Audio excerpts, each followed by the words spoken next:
9억 원에 분양받은 상가가 지금은 보증금 300만 원에 월세 200만 원에도 세입자를 못 구하는 현실 믿기십니까?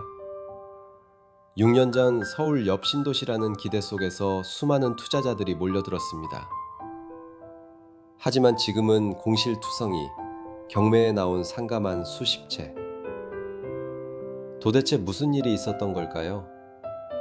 은계지구 호수공원 상권 2017년 무렵 본격적인 분양이 시작된 이후 왜 이렇게 무너져 내린 걸까요?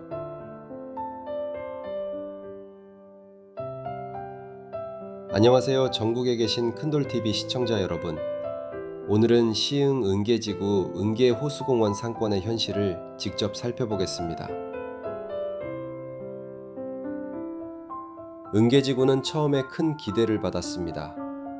서울과 가깝고 차로 약 40분에서 50분 정도 소요되며 새로 조성된 호수공원이 도시의 랜드마크가 될 거라는 믿음이 있었죠.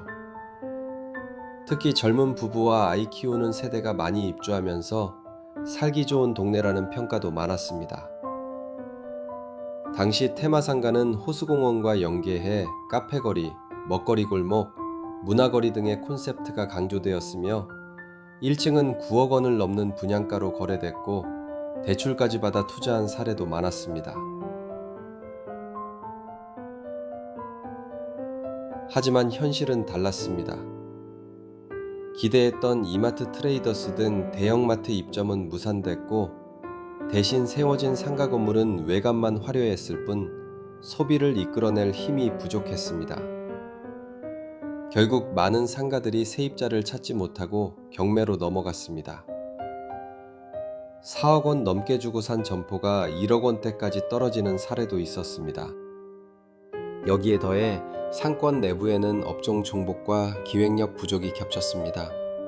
비슷한 음식점이나 카페가 몰리다 보니 차별성이 떨어졌고 주민들은 잠깐 들렀다가 곧 다른 상권으로 이동하는 패턴을 보였습니다. 초기 입주민들이 기대했던 편의시설이나 생활 밀착형 점포는 부족했고 그 결과 살기는 괜찮지만 돈 쓸 곳은 마땅치 않은 동네라는 평가가 확산되었습니다. 첫째, 은계지구는 철저히 배드타운입니다. 아파트는 많지만 외부인이 굳이 찾아올 이유가 없는 동네입니다. 둘째, 접근성이 부족합니다. 대중교통만으로는 불편합니다.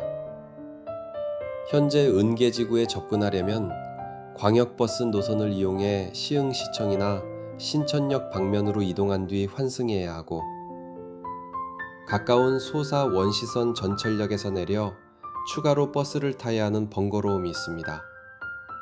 차를 몰고 올 특별한 매력도 없습니다. 셋째, 분양가와 임대료의 괴리입니다.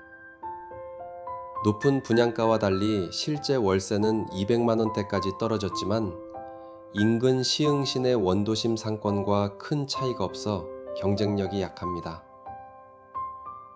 넷째, 상권 내부의 업종 불균형입니다. 카페나 음식점은 많은데 주민 생활에 꼭 필요한 학원, 병원, 생활 편의 시설은 부족합니다.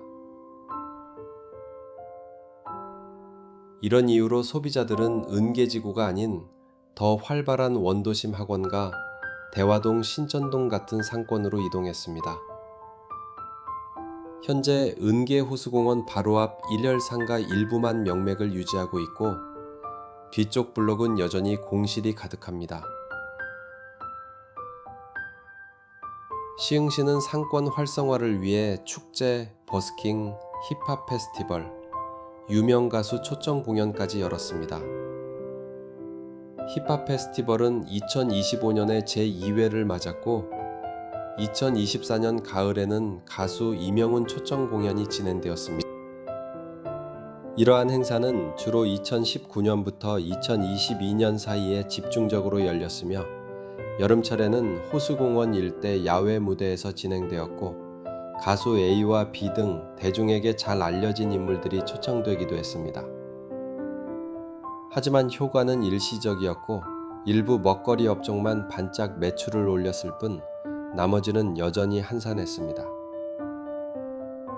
상권의 중심이 되어야 할 대형 카페, 스타벅스 은계 호수공원점마저 문을 닫으면서 매력은 더 줄었습니다. 또한 공원 앞 상가들조차 평일 낮에는 거의 손님이 없는 경우가 많았습니다.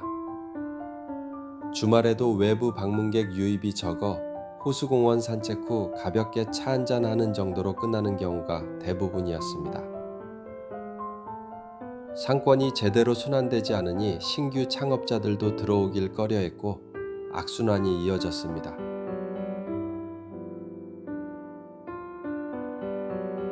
결국 은계호수공원 상권은 살기엔 좋은 곳이지만 소비를 이끌 힘은 없는 동네라는 평가를 받고 있습니다.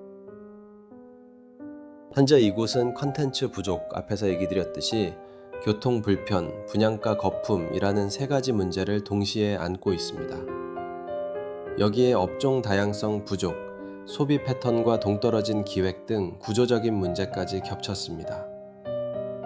단순한 일회성 축제가 아닌 외부인이 일부러 찾아오게 만들 만한 차별화된 콘텐츠가 필요합니다. 예를 들어 아이 동반 가족을 위한 체험시설, 지역 주민과 외부인이 모두 즐길 수 있는 문화공간 같은 장기적인 대안이 필요합니다. 또한 현실적인 임대료 조정과 교통 개선이 병행되지 않는다면 회복은 쉽지 않아 보입니다.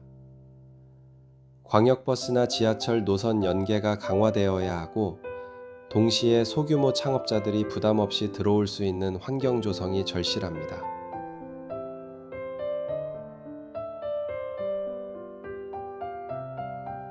은계지구 사례는 우리에게 중요한 교훈을 줍니다. 화려한 조감도와 공원 하나만으로는 상권이 살아날 수 없다는 겁니다. 생활 동선과 소비 패턴이 맞아떨어져야만 상권은 유지될 수 있습니다.